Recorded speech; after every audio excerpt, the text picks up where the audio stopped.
Syedaralun, nasib buruk menimpa seorang wanita bernama Grace Given yang mendadak ditinggalkan oleh tunangannya yang bernama Paulus Maruli Tua Sinaga.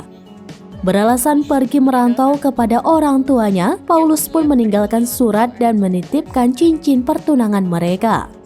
Parahnya lagi, ia pergi dengan membawa utang-utang yang selama ini ia pinjam kepada Grace Given. Total utang yang harusnya dikembalikan oleh Paulus yakni hampir 200 juta rupiah. Cerita itu dibagikan oleh Grace sendiri di akun Twitternya @grcgift dan kini viral. Pada tweetnya itu, Grace memposting fotonya saat tunangan bersama Paulus.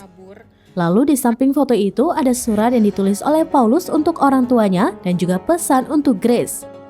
Selama 7 tahun berpacaran, Paulus rutin meminjam uang kepada Grace hingga totalnya hampir 200 juta rupiah.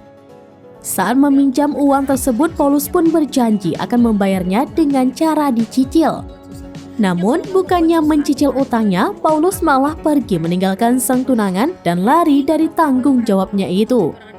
Untuk meminta uangnya kembali, Grace pun sudah melakukan berbagai cara. Ia mendatangi rumah keluarga Paulus di kampung halamannya dan menagih uangnya kepada keluarga sang mantan tunangan. Namun upaya itu semuanya hanya sia-sia saja, karena keluarganya pun menutup kontak dengan Grace Given.